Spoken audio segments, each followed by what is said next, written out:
नमस्कार विद्यार्थी मित्रांनो, मी सहदेव सावके आणि तुम्ही बघत आहात एच.जे. Pharma YouTube channel. मित्रांनो, माझ्या यूट्यूब चॅनलमध्ये तुम्हा सर्वांचं स्वागत आहे.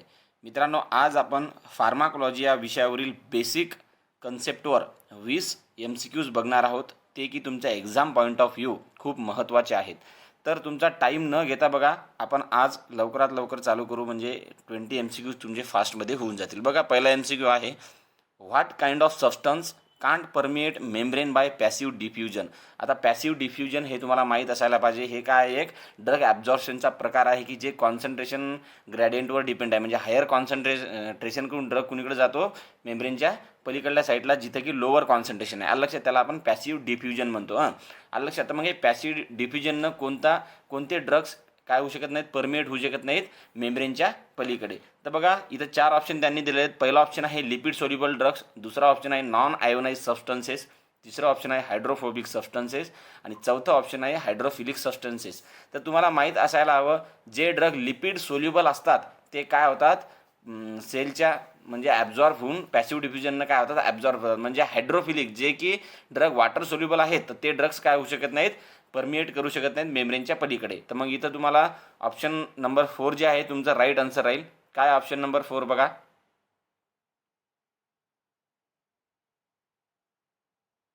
Hydrophilic substance. these hydrophilic substances are not permeable through the membrane by passive diffusion. म्हणजे ऑप्शन नंबर 4 हे तुमचं काय राहील, राईट आन्सर राहील. त्यानंतर बघा next MCQ, the main mechanism of most drug absorption in the GI tract. म्हणजे GI ट्रॅक्टमध्ये drug गेल्यानंतर त्याचं ॲब्झॉर्प्शन मोस्टली कोणत्या मेथडनुसार किंवा कोणत्या ॲब्झॉर्प्शनच्या मेथडनुसार होते. तर बघा, इथं 4 ऑप्शन त्यांनी दिलेले आहेत. पहिला आहे ॲक्टिव्ह ट्रान्सपोर्ट, दुसरा आहे फिल्ट्रेशन, तिसरा आहे एंडोसायटोसिस आणि एक्झोसायटोसिस आणि चौथा आहे पॅसिव्ह डिफ्युजन. तर तुम्हाला माहीत असायला हवं की ड्रग मोस्टली ॲब्झॉर्ब होतात ते पॅसिव्ह डिफ्युजनने, म्हणजे विथ कॉन्सन्ट्रेशन ग्रॅडियंट. म्हणजे ऑप्शन नंबर 4 हे तुमचं काय राहील, राईट आन्सर राहील. हे बाकीचे 3 जे ऑप्शन आहेत, ॲक्टिव्ह ट्रान्सपोर्ट, फिल्ट्रेशन आणि एंडोसायसिस आणि एक्झोसायटोसिस, याची तुम्ही इन्फॉर्मेशन काढून घ्या.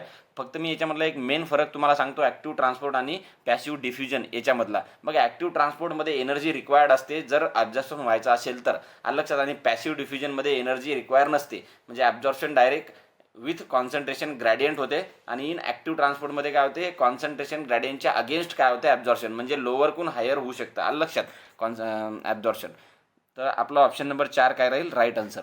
त्यानंतर बघा, तिसरं MCQ आहे तिसरा, अँड ऑर्फॅन ड्रग्स मीन्स. मी याच्या अगोदर एक व्हिडिओ टाकला, त्याच्यामध्ये ऑर्फॅन ड्रग म्हणजे काय हे तुम्हाला सांगितलेलं आहे. बघ, ऑर्फॅन ड्रग म्हणजे काय, असे ड्रग्स की जे रेअर डिसिजेसच्या ट्रीटमेंटमध्ये काय होतात, यूज होतात. मग इथं आपल्याला ऑप्शनमध्ये बघायचं आहे. बघा, पहिलं ऑप्शन काय आहे, व्हेरी चीप ड्रग. तर हे नाही, ऑर्फॅन ड्रग म्हणजे व्हेरी चीप ड्रग होत नाही.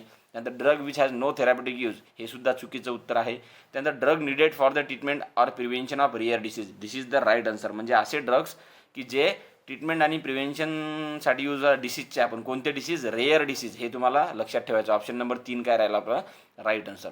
त्यानंतर बघा, चौथा MCQ आहे, which route is most likely to be subjected to first pass metabolism. आता मी हे फर्स्ट पास मेटाबॉलिझम हे सुद्धा तुम्हाला शिकवलेलं आहे की ड्रग जर ओरली घेतला तर तो काय होतो, अगोदर ॲब्झॉर्ब होतो, नंतर पोर्टल वेन थ्रू लिव्हरमध्ये जातो, लिव्हरमध्ये त्याचं मेटाबॉलिझम होतो आणि त्याच्यानंतर तो ब्लडमध्ये जातो. म्हणजे त्याचं काय होतं, फर्स्ट पास मेटाबॉलिझम होतं. लक्षात. म्हणजे इथं आपलं राईट आन्सर राहील ओरल. म्हणजे ओरली जर ड्रग घेतला तर मोस्टली काय होतं, त्याचं फर्स्ट पास मेटाबॉलिझम होतं. आलं लक्षात.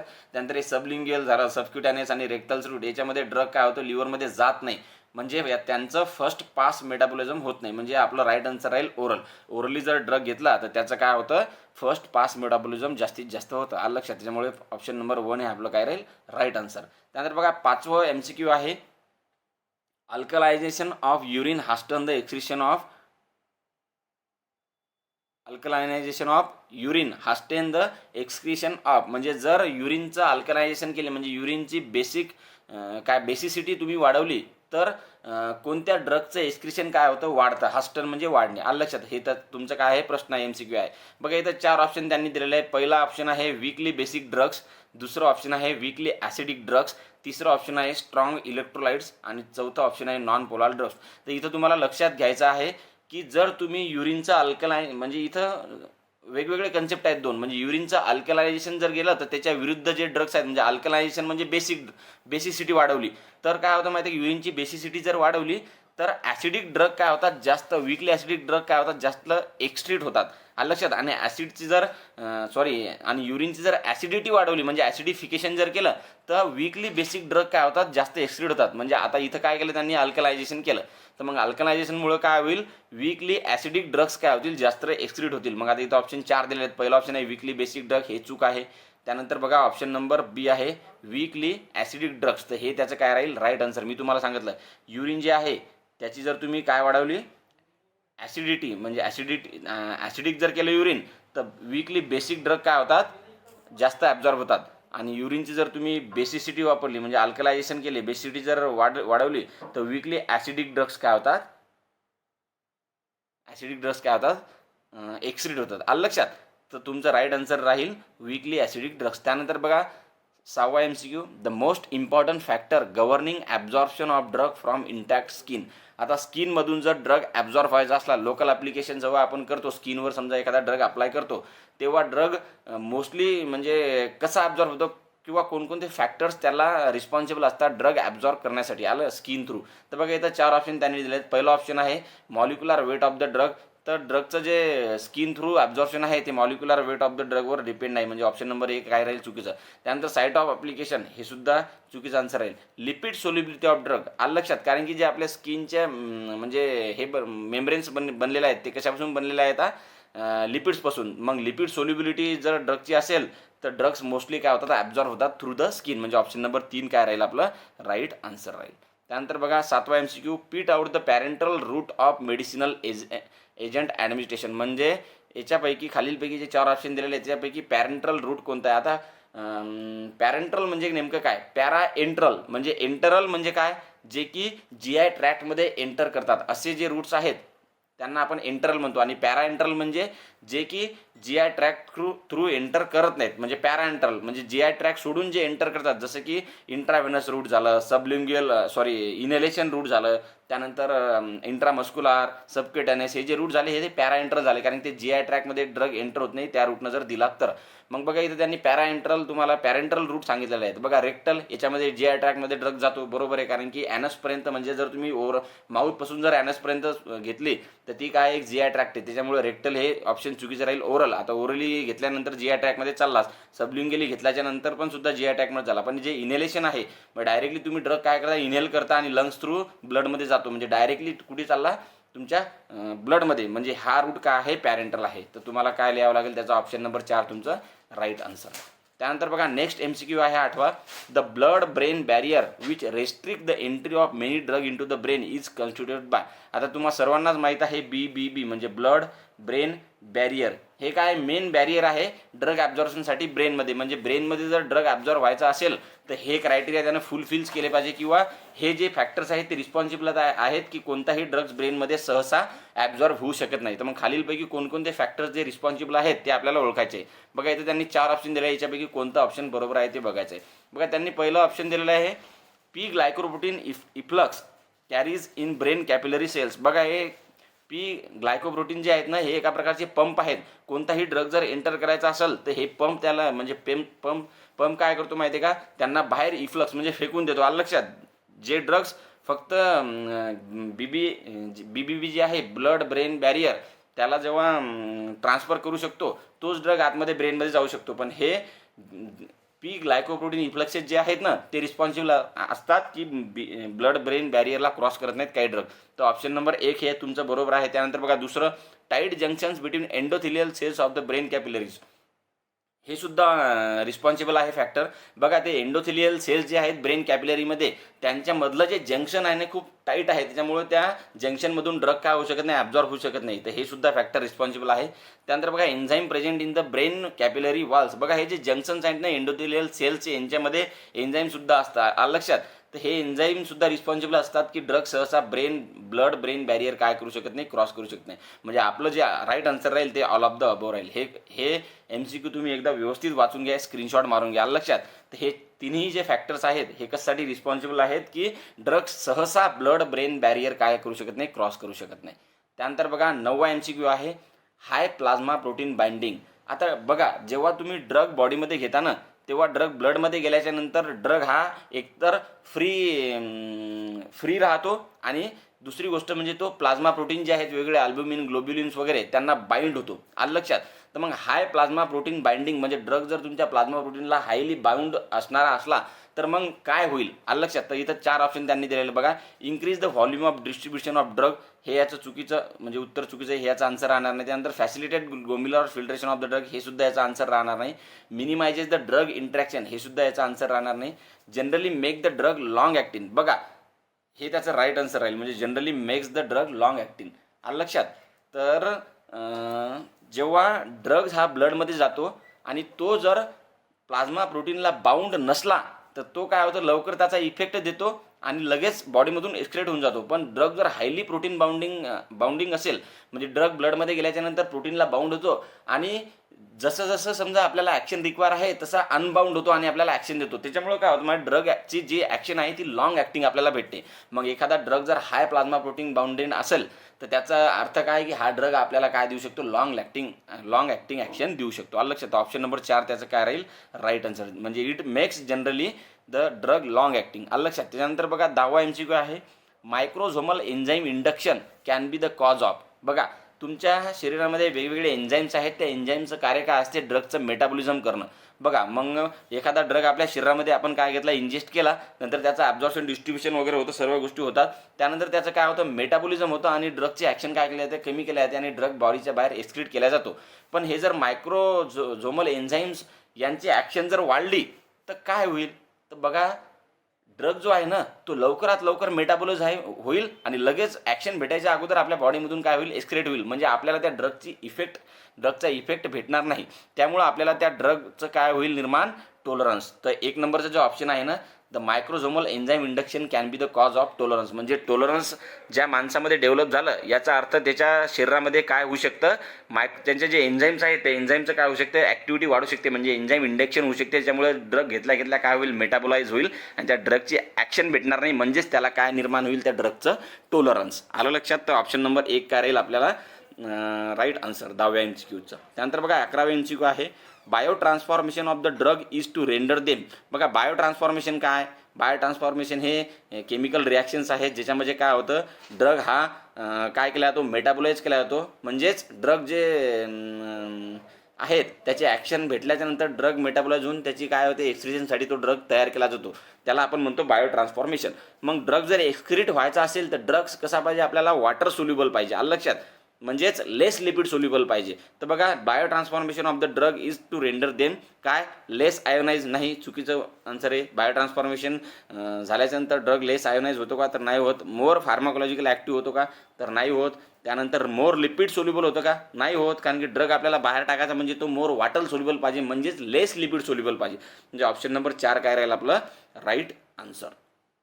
त्यानंतर 12वा MCQ बघा, which of the following process proceed in the second phase of bio transformation. बघा बायो ट्रान्सफॉर्मेशन म्हणजे मेटाबॉलिझम हे 2 फेजेसमध्ये असतं, एक म्हणजे फेज 1 रिॲक्शन्स आणि दुसरे असतात फेज 2 रिॲक्शन्स. बघा फेज 1 रिॲक्शनमध्ये येतं ऑक्सिडेशन, रिडक्शन आणि हायड्रोलिसिस, म्हणजे ORH, ऑक्सिडेशन, रिडक्शन आणि हायड्रोलिसिस. हे जे रिॲक्शन्स आहेत यांनी जर ड्रग मेटाबॉलाइज होत असेल तो कोणत्या फेज 1 रिॲक्शन्सने मेटाबॉलाइज होतो. आणि फेज 2 रिॲक्शन्स कोणकोणत्या आहेत, त्याच्यामध्ये आपण ग्लुकोयुरोनायडेशन म्हणतो, ॲसिटायलेशन म्हणतो, मिथायलेशन म्हणतो, हे कोणते आहेत, phase 2 reaction.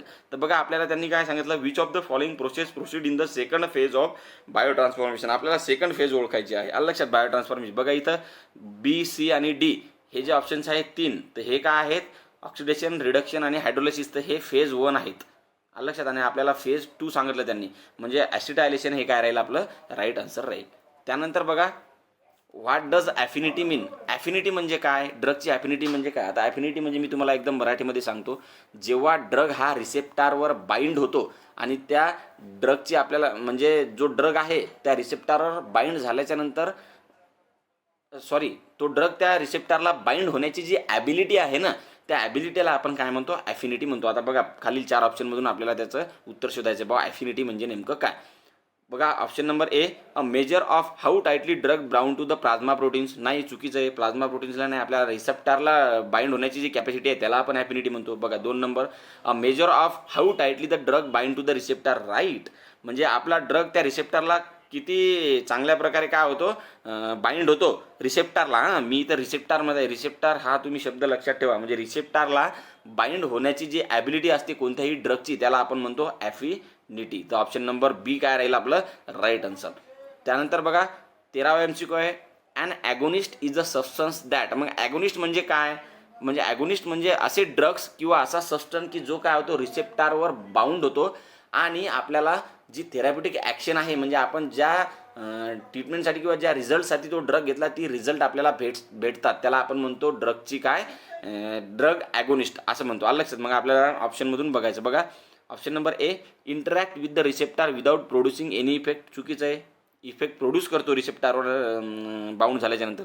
Interact with the receptor and initiate the changes in cell function producing the various effect. Right, रिसेप्टारवर ॲक्ट होतो आणि various function, cell function producing आणि व्हेरियस इफेक्ट सुद्धा आपल्याला देतो. त्याला आपण काय म्हणू शकतो, ॲगोनिस्ट म्हणू शकतो. आलं लक्षात. तर ऑप्शन नंबर बी काय राहील आपलं राईट आन्सर. त्यानंतर बघा an antagonist is the substance that. मग अँटागोनिस्ट म्हणजे काय, अँटागोनिस्ट म्हणजे असे सबस्टन्स की ते रिसेप्टारवर ॲक्टर होतात पण कोणतीही ॲक्शन देत नाहीत, त्या रिसेप्टारला काय करून देतात, ब्लॉक करून टाकतात. म्हणजेच ॲगोनिस्ट त्या रिसेप्टारवर ॲक्ट होऊ शकणार नाही आणि त्याची ॲक्टिव्हिटी आपल्याला भेटणार नाही. म्हणजे इनडायरेक्टली त्याने काय केलं, ॲक्टिव्हिटी दिलीच नाही ड्रग्सनं, म्हणजे त्यालाच आपण काय म्हणतो, अँटागोनिस्ट म्हणतो. मग बघा 4 ऑप्शनमधून आपल्याला त्याचं ऑप्शन शोधायचं आहे. पहिलं ऑप्शन दिलं binds the receptor and initiate the changes in the cell function. चुकीचं. कोणताही सेल फंक्शन म्हणजे सेल फंक्शन ते काय करत नाही, इनिशिएट करत नाही. आलं लक्षात. त्यानंतर bind to the receptor and initiate the changes in cell function producing the submaximal effect. हे सुद्धा ऑप्शन त्याचं नाही आहे. त्यानंतर interact with the plasma protein and doesn't produce any effect. हे सुद्धा चुकीचं आहे. आता बघा option number 4, binds to the receptor without directly altering their function. Right answer. म्हणजे कोणत्याही फंक्शनमध्ये चेंजेस न करता तो जर एखाद्या रिसेप्टारला ब्लॉक करत असेल किंवा त्याला बाइंड होत असेल तर त्याला आपण काय म्हणतो, अँटागोनिस्ट म्हणतो. ऑप्शन नंबर 4 काय आपला राईट आन्सर. बघा नंतर which effect may lead to the toxic reaction when the drug is taken continuously or repeatedly. आता बघा ड्रग जर आपण एखादा जर कंटिन्युअसली घेत असलो, कंटिन्युअसली घेतच आहे आणि आपल्याला जर टॉक्झिक इफेक्ट झाला तर ते कोणत्या कारणामुळे होऊ शकतो. बघा इथं 4 ऑप्शन दिलेलं आहे. पहिला ऑप्शन त्यांनी रिफ्रॅक्शनरीज हे आहे. तर बघा हे जे आहे याचं तुम्ही मला कमेंट बॉक्समध्ये याचं उत्तर सांगचाल, रिफ्रॅक्शनरी म्हणजे नेमकं काय. बघा नंतरचं जे दोन नंबरचं ऑप्शन आहे ते आहे क्युम्युलेटिव्ह इफेक्ट. हे आपलं काय राहील राईट आन्सर. म्हणजेच काय, जेव्हा एखादा ड्रग काय होतो आपण शरीरामध्ये घेत राहतो रिपीटेडली आणि तो आपल्या शरीरामध्ये काय आहे साचत आहे, म्हणजे क्युम्युलेट होत आहे, म्हणजे त्याचा साठा आपल्या शरीरामध्ये होत आहे. नंतर मग तो आपल्याला काय देऊ शकतो, टॉक्झिक इफेक्ट देऊ शकतो. आलं लक्षात. म्हणजे हार्मफुल इफेक्ट देऊ शकतो. अशा इफेक्टला आपण काय म्हणतो, क्युम्युलेटिव्ह इफेक्ट. आलं लक्षात. टॉलरन्स म्हणजे तर माहिती आहे तुम्हाला, ड्रग आपण जेव्हा घेतो आणि त्याची ॲक्शन जेव्हा आपल्याला भेटत नाही त्याला आपण टॉलरन्स म्हणतो. टॅकीफायलॅसिस म्हणजे काय, हे एका प्रकारचं टॉलरन्स आहे पण ते रॅपिड डेव्हलप होतं. म्हणजे टॉलरन्स डेव्हलप व्हायला काय लागतं माहिती आहे का, खूप टाईम लागतो. म्हणजे अगोदर तुम्ही फॉर एक्झाम्पल जर ड्रग घेत असाल तर त्याचं टॉलरन्स तुम्हाला त्याचा ॲक्टिव्हिटी भेटते. नंतर तोच ड्रग रिपीटेडली तुम्ही घेता खूप दिवसापर्यंत, आठवड्यापर्यंत, महिन्यापर्यंत, नंतर त्या ड्रगची एक अशी स्थिती येईल की तुम्हाला त्याची ॲक्टिव्हिटीज भेटणार नाही. म्हणजे त्या ड्रगला तुमचं काय निर्माण झालं, टॉलरन्स. पण टॅकीफायलॅसिस हे काय, एका प्रकारचं टॉलरन्स जे की जास्त दिवस घेत नाही डेव्हलप व्हायला, फास्टली डेव्हलप होतं, त्याला आपण म्हणतो टॅकीफायलॅसिस. आलं लक्षात. हा फरक तुम्हाला लक्षात ठेवायचा आहे. त्यानंतर बघा 17वा MCQ, what term is use to describe the more gradual decrease in the responsiveness to a drug taking day or week to develop. म्हणजे हे म्हणजे जे आहे ड्रगला तुम्ही रिस्पॉन्स देत ना आणि हे रिस्पॉन्स न देण्यासाठी तुम्हाला खूप दिवस किंवा हप्तेसुद्धा लागतात. तर आत्ताच मी तुम्हाला सांगितलं टॉलरन्स याचं काय राहील उत्तर राहील. म्हणजे ऑप्शन नंबर सी काय राहील, टॉलरन्स. टॉलरन्स हे जे आहे ना हे निर्माण होते पण त्या निर्माण होण्यासाठी खूप दिवस किंवा हप्तेसुद्धा लागू शकतात. आलं लक्षात. त्यानंतर बघा थेरापेटिक इंडेक्स काय आहे. बघा थेरापेटिक इंडेक्स म्हणजे काय माहिती आहे की LD50/ED50, सॉरी ED50/LD50 काय एक्झॅक्टली तुम्ही एकदा माहीत करून घ्या थेरापेटिक इंडेक्स म्हणजे काय. पण हे तुम्हाला लक्षात ठेवायचं की थेरापेटिक इंडेक्स कोणत्याही ड्रगचा म्हणजे काय, त्या ड्रगची जी सेफ्टी आहे किंवा त्या ड्रगचे जे साईड इफेक्ट्स आहे ह्यांचे जे म्हणजे हे जे मोजण्याचे हे असते ना किंवा ते जे ज्याच्यावरून ते आपण ठरवतो त्याला आपण काय म्हणतो, थेरापेटिक इंडेक्स. मग बघा the ratio use to evaluate the safety and the usefulness of the drug. लक्षात. हे काय राहील त्याचा राईट आन्सर राहील. म्हणजे एखाद्या ड्रगची सेफ्टी किती किंवा त्याच्यापासून किती साईड इफेक्ट्स आपल्याला भेटू शकतात हे दोन्हीचं कॅल्क्युलेशन करण्याचा जे रेशिओ असतो ना त्याला आपण थेरापेटिक इंडेक्स म्हणजे ऑप्शन नंबर 1 काय आपला राईट आन्सर. त्यानंतर बघा which of the following is a true of placebo. Placebo म्हणजे नेमकं काय? प्लासिबो म्हणजे काय असतात माहिती काही इनर्ट मेडिसिन असतात ते, की डमी मेडिसिन्स असतात. म्हणजे एखाद्यावरनं आपण फिजिशियन सॅम्पल्स फॉर एक्झाम्पल देऊ शकत नाही किंवा अफोर्ड करू शकत नाही कंपनी, तर त्याच्यासारखेच आपण प्लासिबो डॉक्टरला दाखवू शकतो की सर असंच आमचं एकदम एक्झॅक्ट मेडिसिन म्हणजे डमी मेडिसिन आहे. तर प्लासिबोबद्दल तुम्ही डिटेल म्हणजे जर इन्फॉर्मेशन काढली तर तुम्हाला गुगलवर भेटून जाईल. प्लासिबो म्हणजे असे इनर्ट मेडिसिन असतात की जे एखाद्या पेशंटमध्ये सायकोलॉजिकली इफेक्ट प्रोड्यूस करू शकतात, आलं लक्षात, पण त्यांना कोणतीही फार्माकोलॉजिकल ॲक्टिव्हिटी नसते. असे डमी मेडिकन्स म्हणजे प्लासिबोज, आलं लक्षात. ऑप्शन नंबर 1 काय राहील आपलं राईट आन्सर राहील. त्यानंतर बघा tolerance and the drug resistance can be consequences of. बघा टॉलरन्स किंवा ड्रग रेजिस्टन्स हे का डेव्हलप होतं? बघा याच्यामध्ये 4 ऑप्शन दिलेले आहेत त्यांनी. पहिलं म्हणजे ड्रग डिपेंडन्स, हे चुकीचं आन्सर आहे, कारण ड्रग डिपेंडन्स हे वेगळं आणि टॉलरन्स हे वेगळं. ड्रग डिपेंडन्स म्हणजे तुम्हाला जर तुमच्या डेली ॲक्टिव्हिटी करायचा असेल तर तो ड्रग लागतोच, म्हणजे त्या ड्रगवर तुम्ही काय हा डिपेंड आहात, मग त्याला आपण ड्रग डिपेंडन्स म्हणतो. Increase the metabolic degradation, right. तुम्ही जेव्हा ड्रग तुमच्या बॉडीमध्ये घेता आणि त्या ड्रगचं लवकरात लवकर काय होतं मेटाबॉलिझम होतं, म्हणजे त्या ड्रगची ॲक्टिव्हिटी न भेटता तो ड्रग काय होऊन जातो आपल्या बॉडीमधून बाहेर टाकला जातो, त्याला काय म्हणतात मेटाबॉलिझम म्हणतात. मग आपल्याला जी ॲक्टिव्हिटी भेटेल काय नाही, मग त्या ड्रगचा आपल्याला काय निर्माण झाला असं समजायचं टॉलरन्स किंवा ड्रग रेजिस्टन्स, म्हणजे त्या ड्रगचा आपल्याला इफेक्टच भेटत नाही. का? तर त्या ड्रगचं लवकरात लवकर मेटाबॉलिझम होत आहे, म्हणजे increase the metabolic degradation of that drug is responsible for the tolerance and the drug resistance. बघा इथं तुमचे 20 खूप महत्त्वाचे MCQs काय झालेले आहेत इथं कव्हर झालेले आहेत. हे MCQ तुम्ही तुमच्या बुकमध्ये लिहून ठेवा, कारण की एक्झाम पॉईंट ऑफ व्ह्यू हे खूप महत्त्वाचं आहे. चला, तुम्हाला जर व्हिडिओ आवडला असेल तर व्हिडिओ शेअर करा. चॅनलला आत्तापर्यंत तुम्ही जर सबस्क्राईब केलं नसेल तर चॅनलला सबस्क्राईब करा, व्हिडिओला लाईक करा आणि जास्तीत जास्त फार्मा स्टुडंटपर्यंत हा व्हिडिओ पोहोचवा, जेणेकरून त्यांना फार्माकोलॉजीवरचे बेसिक प्रश्न जे आहेत 20 ते त्यांना काय होतील समजून जातील. धन्यवाद.